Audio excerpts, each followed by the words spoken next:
What's the most entitled thing a family member has demanded from you?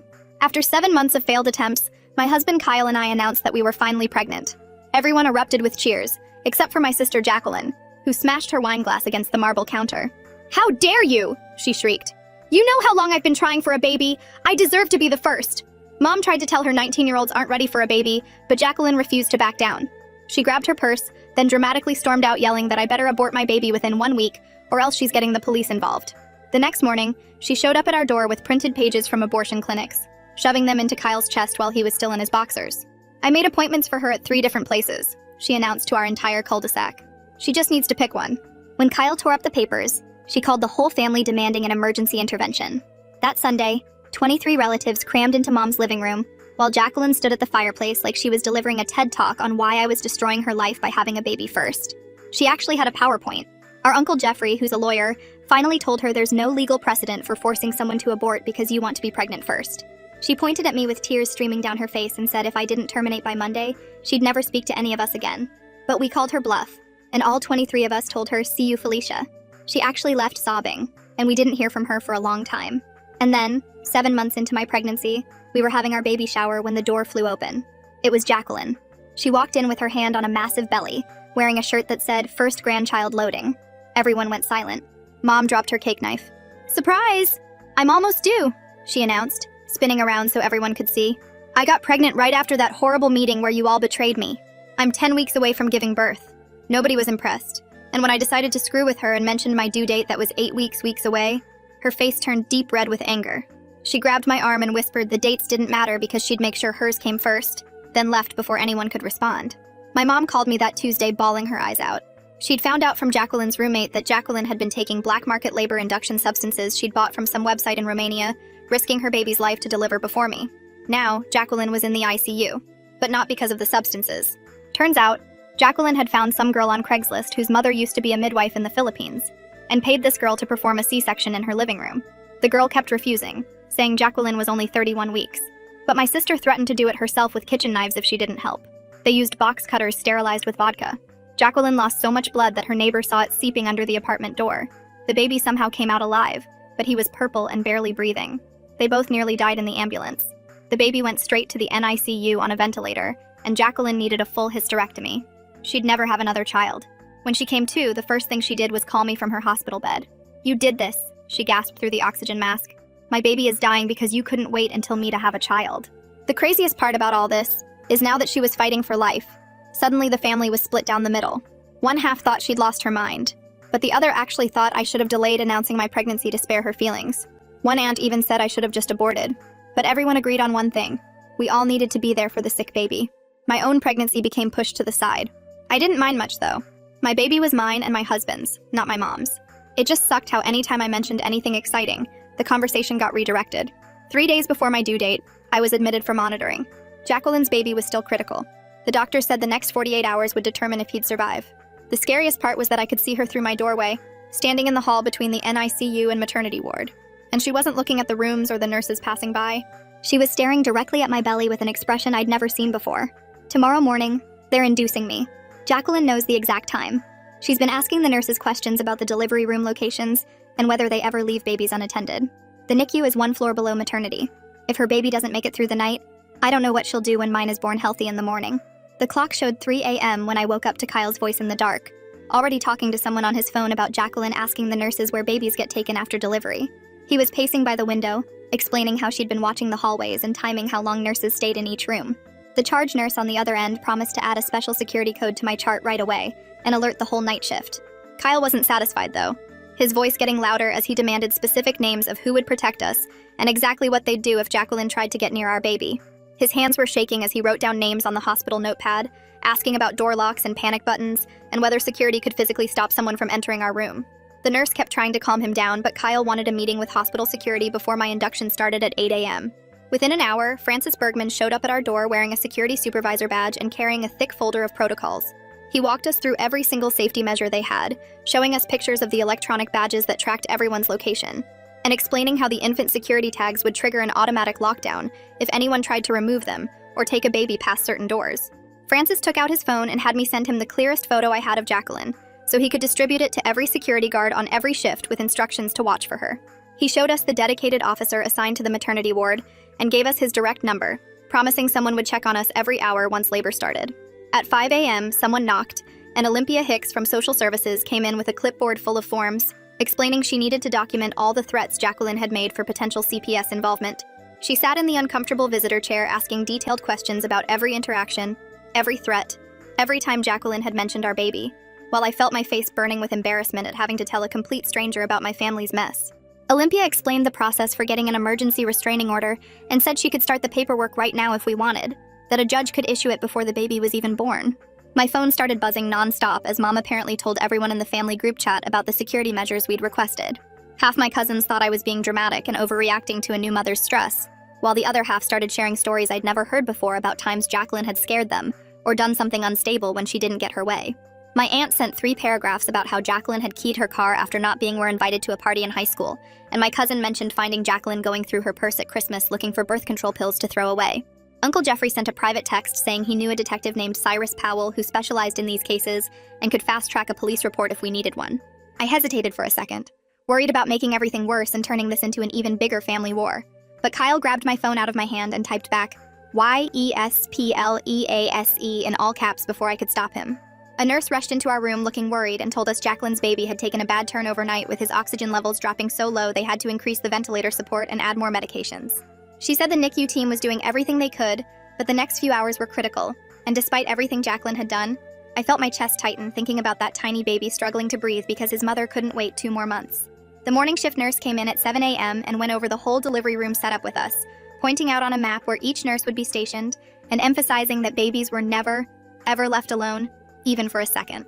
She showed us the matching ID bands we'd all wear with special numbers that had to match exactly, or alarms would go off. And she seemed genuinely concerned as she promised to personally stay in the room with us through the entire delivery, no matter how long it took. I grabbed a piece of paper and wrote down exactly 4 names of people allowed to visit us: Kyle, Mom, Uncle Jeffrey, and Kyle's mother, then handed it to Francis along with very specific instructions that nobody else should even be told what room we were in or whether the baby had been born yet. Francis took the list seriously, making me initial next to each name and asking for physical descriptions of each person so his team could verify identities before letting anyone through. Kyle pulled me into the bathroom and closed the door, his whole body shaking as he admitted he was terrified he'd freeze up if Jacqueline actually showed up during delivery, that he wouldn't be able to protect us when it really mattered. He kept saying he should be stronger, should be ready to fight, but all he could think about was how he'd failed to see this coming and stop it before it got this bad. We held each other in that tiny hospital bathroom, promising we'd protect each other and our baby, no matter what happened, and I could feel his heart racing against my chest as we both tried not to cry. The bathroom door opened, and Francis was standing there with his clipboard, telling us that Jacqueline had just tried getting past the main security desk using a visitor pass from yesterday. She told the guards she needed to check on her baby, but they recognized her from the photo I'd given them earlier and walked her straight back to the NICU waiting area with a warning about restricted access. Francis said she kept arguing with them the whole way, insisting she had a right to see me since we were sisters, but they held firm and told her one more attempt would mean removal from the hospital completely. Kyle squeezed my hand harder as Francis explained they'd now stationed someone specifically to watch for her near all the maternity ward entrances. I could barely process what Francis was saying because Olympia knocked and came in right behind him with a stack of papers that looked official and scary. She sat on the edge of the hospital bed and started filling out forms for mandated reporting, explaining that every threat Jacqueline had made against my unborn child was going into an official record that would trigger automatic CPS review once the baby arrived. Her pen moved quickly across the pages as she asked me specific dates and times, and I watched her write down everything from the wine glass incident to the abortion clinic papers to yesterday's hallway staring. The paperwork felt both reassuring and deeply sad because this was really happening. My own sister was documented as a threat to my child. Olympia kept her voice calm and professional, but I saw her jaw tighten when I described how Jacqueline had grabbed my arm at the baby shower and whispered about making sure hers came first. She made copies of everything and handed me a case number, explaining that this would follow Jacqueline even after she left the hospital and create a paper trail if anything else happened. Mom showed up while Olympia was still there, looking like she hadn't slept in days, and she started crying the second she saw all the official paperwork spread across my bed. She kept saying she was sorry for all the family pressure and how some relatives were taking Jacqueline's side. But then in the same breath, she said she couldn't choose between her daughters and hoped I understood. I told her she didn't have to choose. She just had to respect my boundaries and keep Jacqueline away from us. And she nodded, but I could see in her eyes that she didn't really get it. She kept looking at the CPS forms like they were weapons I was using against Jacqueline instead of protection for my baby. My phone rang, and it was Detective Cyrus Powell, Uncle Jeffrey's contact, calling to confirm he was opening an investigation into the illegal surgery and needed details about any threats Jacqueline made before or after the home C-section. I put him on speaker so Kyle could hear too, and started giving him dates and times while Kyle held my hand because the early contractions had just started, making my voice shake as I tried to remember everything. Cyrus asked really specific questions about who else heard the threats, whether I had any texts or voicemails saved, and if anyone had witnessed Jacqueline asking about delivery rooms and baby security. He said the illegal surgery case was solid since they had the confession from the woman who did it, but the threats against me would strengthen the overall case and might lead to additional charges.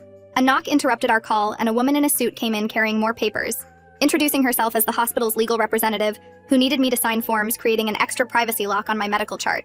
She explained that once I signed, nobody could even confirm I was a patient here unless they were on my approved list. Not even other hospital staff could share information about my room number or condition.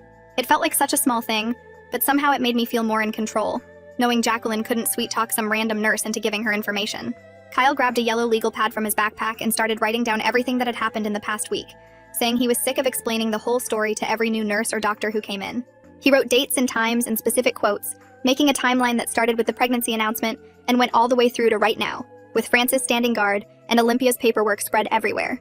When he finished, he made 3 copies on the hospital's printer down the hall, taping one inside my chart folder, giving one to Francis and keeping one in his pocket. The contractions were getting stronger and more regular, and the nurse came in to check on me, immediately noticing the crowd in my room and suggesting we limit visitors to essential personnel only. Kyle stationed himself by the door like a bouncer, actually crossing his arms and standing with his feet apart, and every time we heard footsteps in the hallway, we both tensed up and looked toward the sound. Francis had to physically intercept Kyle's cousin Jefferson, who showed up with his phone out, trying to FaceTime the delivery to share the joy with the whole family, including poor Jacqueline, as he put it.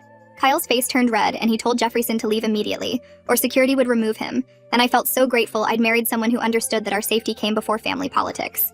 Jefferson tried arguing that everyone had a right to share in the moment, but Kyle just pointed down the hall and said one word, "Leave," and Francis escorted Jefferson to the elevator. Between contractions that were making me grab the bed rails, Olympia explained that we qualified for an emergency restraining order as soon as the baby was born, which would legally prevent Jacqueline from coming within 500 feet of us, or attempting any contact. Kyle immediately said yes without even looking at me, and Olympia started filling out more paperwork while I tried to breathe through the pain that was getting worse every few minutes. A different nurse accidentally entered our room instead of the one next door, and her mistake triggered the infant security alarm, this incredibly loud shrieking sound that made everyone freeze. The whole floor would go into lockdown within seconds if that alarm went off for real, she explained after apologizing, and showed us how the doors would automatically lock and security would flood the unit. After my initial panic at the sudden noise, I actually felt reassured knowing they took baby safety this seriously, and that even an accidental breach would cause such an immediate response. My phone buzzed with a text from Mom saying Jacqueline was down in the NICU asking nurses about their break schedules and when they switch shifts and whether babies are ever alone during those times. The next contraction hit so hard I couldn't even respond to the message, just gripped the bed rail while Kyle read it out loud and his face went white. He stepped into the hallway and I heard him talking to someone. Then Cyrus walked in carrying a small black notebook that he handed to Kyle. He told Kyle to write down everything with exact times and dates because we might need it as evidence later, and Kyle immediately started scribbling while I tried to breathe through another wave of pain. The contractions were coming faster now and the nurse checked me and said it was time to move to the delivery room. They wheeled me down the hall with Kyle jogging alongside, still writing in that notebook, and Francis walking ahead of us checking every doorway. The delivery room was bright and cold, and they started explaining all the security stuff again, showing us the matching wristbands we'd all wear, and the special tag that would go on the baby's ankle that would set off alarms if anyone tried to take her past certain doors. The anesthesiologist came in to check my epidural and adjust it while Kyle kept writing and I could see his hand shaking. The doctor arrived and checked me and said we were ready to start pushing, and suddenly there were more people in the room, nurses getting everything ready, and one of them stayed right next to me like she promised. I pushed and pushed while Kyle held my hand and stopped writing long enough to count with me and tell me I was doing great. Everything hurt, and I was scared but also determined to get my baby here safely, and I kept pushing even when I thought I couldn't anymore. At 7:23 a.m., she came out screaming, and they put her right on my chest, all wet and warm and perfect, while Kyle started crying, and the nurse immediately snapped those security bands on her tiny ankle and my wrist. For those few minutes, nothing else existed except her little face and Kyle's tears and the weight of her on my chest. They cleaned her up while she stayed on me and did all the checks they needed to do without taking her away, and Kyle took pictures with his phone while tears ran down his face. Within an hour, they moved us to a recovery room way down at the end of the hall, past all the other rooms and away from the elevators, and Francis came with us to make sure our names weren't posted anywhere. The room had no nameplate on the door, and Francis checked that the computer system showed us as private patients with restricted information. Kyle pulled the nurse aside and they worked out a code word system, where if we said pineapple, it meant to immediately take the baby to the locked nursery, no questions asked. The head nurse wrote pineapple in red marker on the shift report and showed it to every nurse coming on duty. My phone started blowing up with messages from family demanding pictures and asking why we hadn't announced anything yet. And Kyle grabbed it and typed one message to the group chat, saying we were taking private time to bond and wouldn't be sharing anything right now. The responses came flooding in with people calling us selfish and saying we were being dramatic, and one cousin said we were punishing the family for Jacqueline's mistakes. Kyle turned my phone off and put it in the drawer and said we didn't need to deal with any of that right now. Cyrus knocked and came in with his notebook and asked me to give an official statement about all the threats Jacqueline had made, but he kept it short since I was exhausted and still bleeding and trying to figure out breastfeeding. He mentioned the girl who did the surgery was questioned by police and would definitely face charges for practicing medicine without a license and endangering a child. He left after about 10 minutes, and then Dr. Sanford came by to give us an update on Jacqueline's baby. She said he was stable on the ventilator but still critical, and the next day would determine if there was brain damage from being born so early and losing oxygen during that horrible surgery. I held my healthy daughter closer and felt sick with relief that she was okay and guilty for feeling that way when my nephew was fighting for his life one floor below us. Dr. Sanford said Jacqueline was asking about us constantly, and the psychiatric team was concerned about her fixation, but she was too weak to leave her bed, so we were safe for now. Kyle's mom texted that she saw something on social media, and when Kyle checked his phone, there was a post from Jacqueline saying I stole her thunder and ruined her life by refusing to wait my turn, and she'd tagged every single family member she could think of. The post had pictures of her in the hospital bed looking pale and sick with captions about how I'd forced her to take desperate measures, and now her baby might die because of my selfishness. Kyle immediately took screenshots of everything before she could delete it, and added them to the folder he'd started with all our evidence. The comments were already piling up with some family members defending her and saying we should have been more considerate, and others telling her she needed serious help. Francis came back to tell us someone had been calling the nurses' station, pretending to be different family members, trying to get our room number, but they couldn't provide the security code, so no information was given out. 20 minutes later, a woman in a suit knocked and introduced herself as the hospital's PR person, and she was holding a folder with printouts from Facebook and local news sites. She sat down next to Kyle's mom and started explaining how someone had leaked details about the illegal surgery to Channel 7, and now reporters were calling the hospital asking for statements. She told us not to post anything online or talk to any reporters if they somehow got our phone numbers, and handed us a card with the hospital lawyer's number just in case. Kyle took photos of everything she showed us, including a Facebook post from someone claiming to be a nurse here, talking about the crazy sister who did her own C-section. The PR lady left after making us promise 3 times that we wouldn't engage with any posts or comments about the situation. Olympia knocked about an hour later carrying a thick folder and looking more serious than I'd seen her before. She pulled a chair close to my bed and explained that CPS had to open an investigation because of how Jacqueline's baby was born, and they needed statements from everyone who knew about her threats. She kept saying we weren't being investigated and we were just witnesses, but she needed to know every single thing Jacqueline had said about taking my baby or hurting herself. I told her about the intervention and the PowerPoint, and how she'd grabbed my arm at the baby shower while Kyle added details I'd forgotten, like the exact words she used. Olympia wrote everything down in her notebook and asked if we had any texts or voicemails from Jacqueline, which Kyle immediately pulled up on his phone. She took pictures of everything, including the screenshots from social media, and said this would help protect both babies from any future incidents. After she left, Kyle went to talk to the nurses about visitor protocols and came back looking upset. He'd found out someone had called 7 times in the past 2 hours, claiming to be his mother trying to get our room number, but they kept failing the security question we'd set up. His actual mother was sitting right there next to me the whole time holding our daughter, and she looked just as worried as we were. The charge nurse came in right behind him and said they were changing everything immediately, and Francis would handle it personally. Within an hour, Francis was back with a whole new system, including visitor badges that needed photo ID and matching wristbands that changed color every day. He showed us the new list where he'd personally verify every single visitor and assign someone to walk them to our room instead of letting them wander the halls. He also moved us to a different room at the very end of the hallway with only one way in and cameras covering the whole corridor. Kyle's mom helped us pack everything while the baby slept in her bassinet, and we settled into the new space that felt more like a bunker than a hospital room. Mom showed up the next morning with red eyes and shaking hands. She sat on the edge of my bed and asked if she could bring Jacqueline for just 5 minutes to meet the baby, because maybe seeing her would snap Jacqueline back to reality. She kept saying it might help heal the family and make Jacqueline realize what she'd done wrong. I looked at Kyle and then back at Mom and told her absolutely not, and there was no way Jacqueline was coming near my daughter after everything she'd threatened. Mom started crying harder and said I was being cruel and tearing the family apart, but I didn't chase after her when she left. I just held my baby closer and tried to focus on feeding her while Kyle rubbed my back. My phone rang and it was Cyrus calling with an update. He said Sterling Waite had given a full statement about finding Jacqueline bleeding on the bathroom floor and calling 911, and the woman who did the surgery had confessed everything. She told police that Jacqueline had threatened to hurt herself if she didn't help, and showed them the texts where Jacqueline said she'd use kitchen knives if necessary. Cyrus said the evidence was overwhelming, and charges would definitely be filed once the prosecutor reviewed everything, which would probably happen within the week. He also mentioned that Jacqueline might face charges too, once she was mentally stable enough to stand trial, but that could be months away. Olympia came back that afternoon with a different folder and a gentle smile. She said she needed to do a postpartum mental health screening with me, which felt weird since we both knew my stress wasn't normal new mom stuff. She asked me questions about sleeping and eating and crying, and then acknowledged that what I was going through was way beyond typical, and she wanted to connect me with someone who could help. She'd already arranged for a trauma therapist to come see me tomorrow right here in the hospital room so I wouldn't have to leave the baby. While she was finishing her notes, my phone buzzed with a text from my aunt saying I should publicly apologize to keep the peace and think about family unity. I didn't even respond, but just showed Kyle, who grabbed my phone and blocked her number while muttering something about people being insane. Francis burst through the door looking angry and out of breath.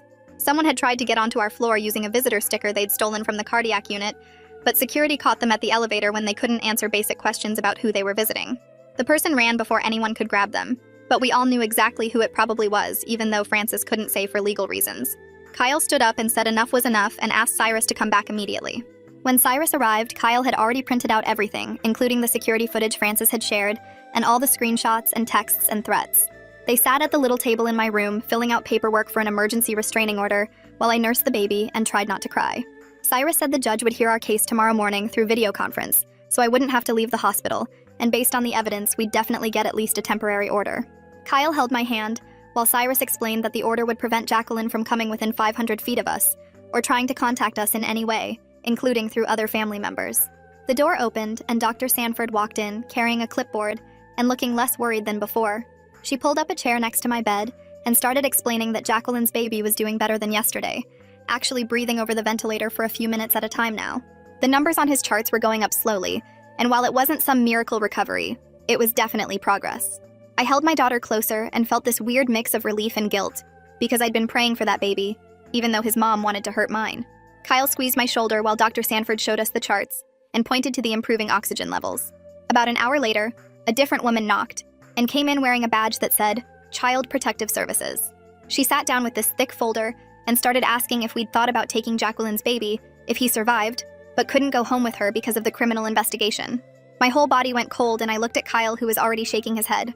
The worker kept talking about kinship placement and family preservation while I felt like I couldn't breathe because I'd just given birth yesterday, and now they wanted me to take care of a sick premature baby whose mother was threatening us. Kyle stood up and told her firmly but politely that we needed to focus on our own newborn, and that taking on a medically fragile infant while dealing with ongoing threats would be dangerous for everyone involved. The worker wrote something down and said she understood but had to document that she'd asked. I started crying from relief that Kyle said what I couldn't get out of my mouth. My phone rang 20 minutes later, and it was Mom sobbing and begging us to reconsider the kinship placement. She kept saying it was the only way to keep Jacqueline's baby in the family, and maybe help Jacqueline not completely lose her mind. I told her there were other relatives who could help, that she had siblings and cousins who didn't just have a newborn and weren't being threatened. Mom said none of them would do it, and we were the baby's only chance, but I had to hang up because I couldn't handle the guilt trip on top of everything else. Francis burst through the door about an hour later with 2 other security guards behind him. They had Jacqueline between them, and she was screaming at the top of her lungs about us stealing her baby's only family and destroying her life on purpose. She'd somehow gotten past the desk and made it all the way to our room before they caught her. The other patients in nearby rooms were peeking out their doors looking terrified, while Jacqueline kept yelling that we were murderers and thieves. Francis and the guards dragged her toward the elevator while she kicked and screamed the whole way. I felt horrible that all these other new moms trying to recover had to deal with this chaos. A psychiatrist showed up within 30 minutes and asked us questions about what just happened before going to evaluate Jacqueline. He came back 2 hours later and told us she was showing signs of postpartum psychosis combined with trauma from her baby's condition and the consequences of her actions. He'd already started the paperwork for an involuntary psychiatric hold, which meant she'd be transferred to the psych ward and couldn't leave until doctors cleared her. The CPS worker came back that afternoon and clarified that they were looking at all options for the baby, including his father's family who lived in another state. She said we weren't actually the first choice, and she just needed to document that she'd explored every possibility. The relief hit me so hard I almost threw up, because I'd been imagining trying to care for 2 babies while looking over my shoulder for Jacqueline. The next morning was our restraining order hearing, and they wheeled in this whole video setup so I wouldn't have to leave the room. The judge appeared on the screen and reviewed all the evidence Cyrus had submitted, including the security footage and documented threats. He asked a few questions about specific incidents, and then granted a temporary restraining order that would keep Jacqueline at least 500 feet away from us, and ban any contact attempts for 30 days. He scheduled the full hearing for next month when we'd have to go to the actual courthouse. After the hearing, Kyle asked Francis to show him exactly what to do if the infant security alarm went off. They spent an hour going through the whole drill with Francis showing him the secure areas and emergency procedures. Kyle practiced over and over until he had it memorized and knew exactly where to go and what buttons to press. Watching him take it so seriously and work so hard to protect us made me love him even more than I already did. That afternoon, I sat with my phone and recorded everything that had happened from the very beginning. I talked for almost 2 hours going through every threat and incident with specific dates and times and details. I saved the recording in 3 different places, including sending it to Uncle Jeffrey, and uploading it to a cloud account Kyle set up just for evidence. Having my own record of everything made me feel less helpless and more in control of what was happening to us. The discharge planner knocked on our door the next morning with a thick folder and a worried look on her face. She spread out maps on my bed showing different routes from the hospital to our house with certain streets highlighted in yellow. She explained the yellow ones were the most public and had the most cameras in case we needed proof of anything happening. Kyle took pictures of everything with his phone while she wrote down the direct number for police dispatch that would skip the regular 911 operators. She gave us cards to give our neighbors with a photo of Jacqueline and instructions to call police if they saw her near our property. The whole thing felt like we were going into witness protection instead of just taking our baby home from the hospital. Francis came by while she was still there and added his personal cell number to our emergency contact list. He said he'd already talked to the security company that monitors our neighborhood about adding extra patrols past our house. 3 days later, when they finally cleared us to go home, Kyle spotted his cousin Jefferson sitting in a car in the visitor parking lot with a big camera. Francis checked the security monitors and confirmed Jefferson had been there for 2 hours already waiting for us to come out. We packed everything into bags while Francis arranged for maintenance to bring a cart through the service hallways.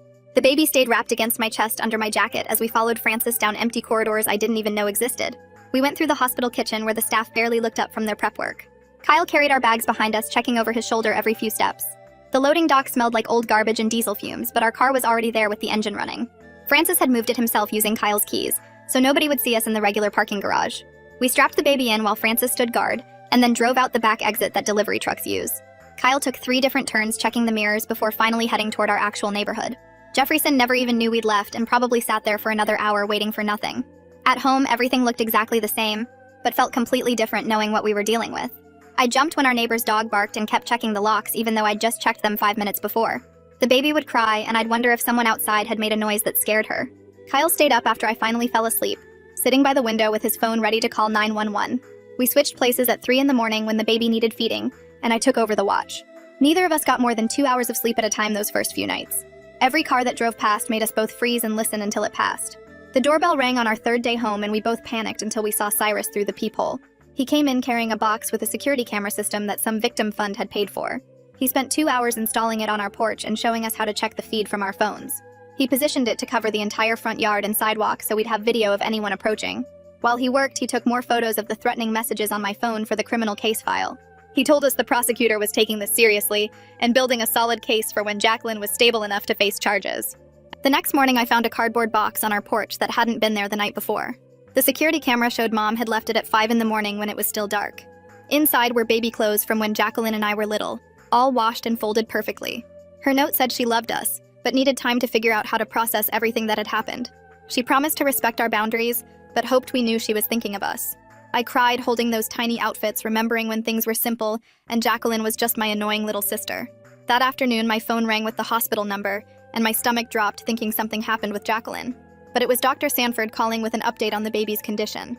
She said he'd started breathing on his own for 15 minutes at a time without the ventilator. His brain scans looked better than expected, though they wouldn't know about delays until he was older. The prognosis had shifted from critical to serious, but stable, which should have made me happy. Instead, I felt guilty for wishing he would just stay sick enough that Jacqueline couldn't use him against us somehow. 4 days later, Kyle's phone rang at 2 in the morning with a number we didn't recognize. The voicemail was Jacqueline's voice, shaky and furious, saying we'd destroyed her life and stolen her baby's future. She rambled for 3 minutes about how we'd turned everyone against her and ruined her chance at motherhood. Kyle called Cyrus immediately, even though it was the middle of the night, to report the violation. Cyrus said she must have used another patient's phone at the psychiatric facility, which was a serious breach. The restraining order hearing was scheduled for that Friday, and the judge appeared on our laptop screen from his courtroom. He reviewed the stack of evidence Cyrus had submitted, including the security footage and voicemail from that week. He asked us a few questions about specific incidents and whether we felt our safety was at risk. After 20 minutes, he extended the temporary order to a full year with criminal penalties if violated. He made it clear that any contact attempt would result in immediate arrest once she was released from psychiatric hold.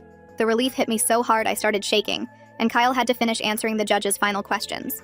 2 weeks later, Olympia called to tell us they'd found placement for Jacqueline's baby with his father's parents in Oregon. The grandparents were stable, financially secure, and had no criminal history or concerning behaviors. They'd already started the interstate placement process and would take custody as soon as the baby was medically cleared. She confirmed we were officially removed from consideration as caregivers, which felt like a huge weight lifting off my shoulders. I felt guilty for being relieved, but also knew we couldn't handle that situation on top of everything else. Kyle scheduled a video call with the extended family for that Sunday to set clear boundaries going forward. 23 relatives joined the call, though half of them had their cameras off. Kyle did most of the talking, explaining we'd send one monthly update email but wouldn't respond to individual texts or calls. He said no surprise visits would be allowed, and anyone who shared information with Jacqueline would be cut off completely. Most of them agreed, though Aunt Chloe kept saying we were being too harsh on someone who was clearly sick. Uncle Jeffrey backed us up, reminding everyone that mental illness didn't excuse criminal behavior or threats. The call ended with uncomfortable silence, but at least everyone knew where we stood. Mom called 3 days later to tell me she'd signed up for therapy at the community mental health center and found a support group that meets every Tuesday for families dealing with relatives who have mental illness. She drove herself to the first meeting that same week and sat in a circle with 12 other people who understood what it felt like to love someone whose brain worked differently. The therapist gave her worksheets about setting boundaries and recognizing enabling behaviors, which she actually filled out instead of shoving them in a drawer. She started keeping a journal where she wrote down all the times she'd made excuses for Jacqueline's behavior over the years, pages and pages of incidents she'd brushed off as teenage drama or sibling rivalry. The support group leader explained how mental illness can escalate without treatment, and Mom finally stopped blaming herself for not being able to fix everything with enough love and patience. Cyrus called that Friday while I was trying to figure out the breast pump. His voice matter-of-fact as he explained the unlicensed surgeon had taken a plea deal for practicing medicine without a license and child endangerment. The woman got 5 years in state prison with possibility of parole in 3, though Cyrus said she'd probably serve the full term given the severity of what happened. He mentioned Jacqueline would face her own charges once the doctors cleared her as mentally competent to stand trial, which could take months or even a year depending on her treatment progress. The prosecutor was building a case for reckless endangerment of a child and possibly attempted murder if they could prove she knew the risks to her baby. I found a new parents group at the library that met Wednesday mornings.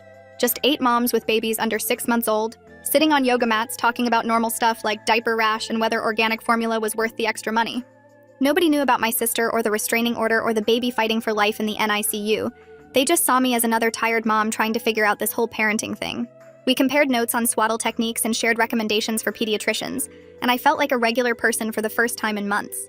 The group leader brought coffee and homemade muffins, and we took turns holding each other's babies when someone needed a bathroom break, or just a minute to drink their coffee while it was still warm.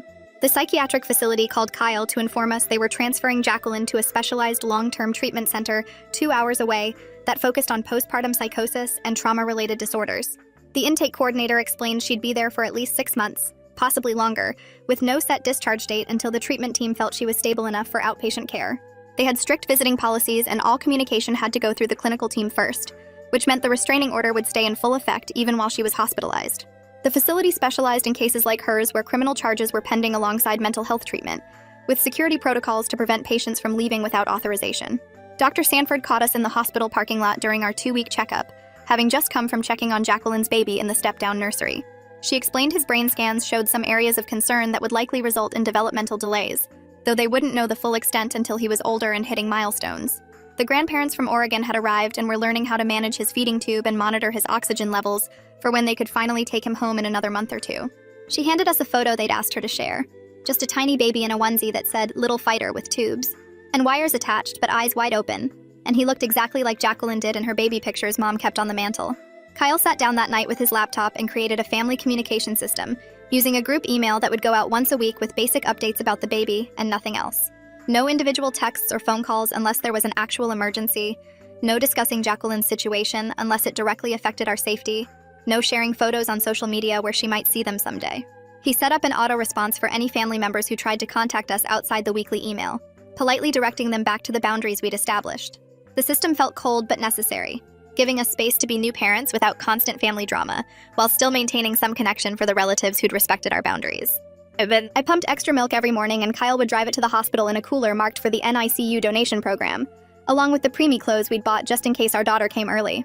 The NICU coordinator never asked who it was for, but I think she knew, giving us a small nod of understanding when Kyle dropped off the supplies at the desk. We never visited Jacqueline's baby directly, but this felt like the right amount of help, supporting an innocent child without putting ourselves back in danger. During a 2 a.m. feeding when the house was completely quiet except for the white noise machine, I held my daughter against my chest and felt her tiny heartbeat while she drank.